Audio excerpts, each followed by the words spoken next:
New London is out of compliance with our city charter in the areas of department head residency, with committees being full and functional, among other issues. Would you push for city charter revision as a city councilor? And if so, how would you go about revising it? Thank you for the question. I am in favor of opening the charter, and of course, it's a committee process, so I can't just cherry pick my favorite things. But I don't necessarily think that everybody who works in the New London government has to live within New London, and in fact, that cuts against my belief in regional government, which should be the big goal, is that we have New London County with a county seat here.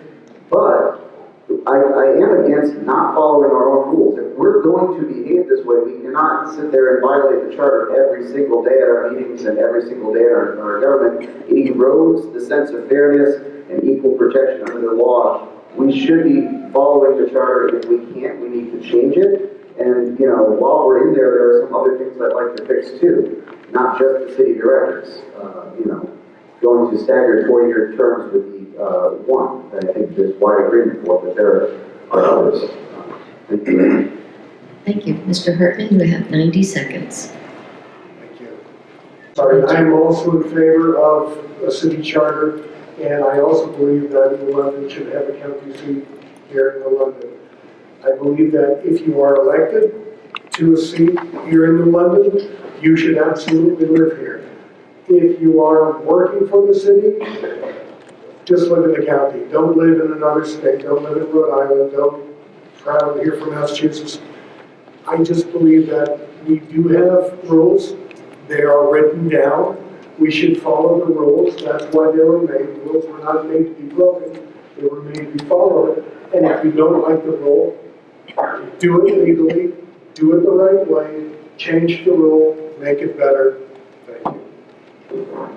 Going over to Ms. Ames for 90 seconds. So I have a little paper here that has my list of... Please put your mic closer. Closer?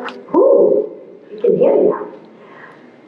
I have a list of things that are important that I knew I needed to write about, or I wouldn't be able to talk about. I can talk to homelessness and drug addiction and all that stuff forever, but I had to go in and look at what charter rules were.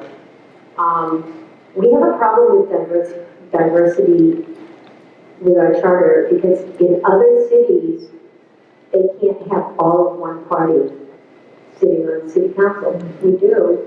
Sorry, but that's not the right way to do things. We need diversity. We need people with different states of mind, different thoughts, different thought processes. And I also agree that if you're elected to work in this city, you better live in the city I'm electing you to work in. Don't come into my city and run for an office and then take that money that you're making, maybe, if you make it, and go to another city. If you love my city enough to work for it, be here. Live in the city I live in. Live in the city I run the streets in. I said that, run the streets. I do it so that I can be part of this. And lastly, there's some human services in this city that are not nonprofits, and I believe that in this city, if you work in this city as a human service, you should be a nonprofit organization. Thank you. Thank you. Mr. Sadi, you have 90 seconds. So a little bit of history lesson. Many years ago, all city employees were required to have residency, and our charter called for that, and it also called for all department heads. Legislation changed that, lawsuits changed that. City employees are no longer required to live in the city. Our charter still requires. I believe there's a buy-in. If you're working in the city and you're making 125, 150,000, you should in fact live here. Okay, so you can feel the pain when taxes get increased. Your taxes get increased. When there's issues in the neighborhood or whatever it is, you're going to feel that being outside. Now, having said that, okay, the mayor always argues that he wants the most qualified. And I can't say that some of the people that are not residents. Now, we did have requirement, if in fact you're not a resident, you have 12 months to move to this city. And that's what I believe we should be following. I'm not against having the most qualified individual, but if you want to come and work here and take our tax dollars wherever they are, then I think you need to put the tax dollars back into water bills, tax bills, and, you know, motor vehicle registration bills, and everything else that everybody in this room pays. So I favor having our department heads live in town. Thank you. Thank you. Mr. Hart, you have 30 seconds. I think we covered it pretty well, and I will just talk a little bit more about what regionalization means for New London, because we already have some regional services like the school districts, RESCs, that is to say, magnet districts. The top-down approaches that have been tried before didn't work, but a bottom-up approach will, and that means aligning the 24 different government service districts before electing a commission to oversee them. And I think the last ones to be integrated will actually be the school systems. Thank you. Thank you.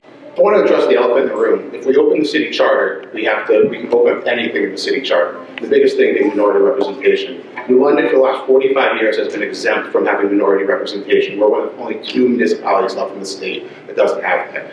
So right now we have a 7-member Democratic council, 7-member board of ed. We don't have minority representation because we haven't reopened the charter. There's other things on the charter we just don't follow. Elected officials, replacements of them goes to the next highest vote getter, non-appointee goes to 3 readings. There's a number of things we don't do. Thank you.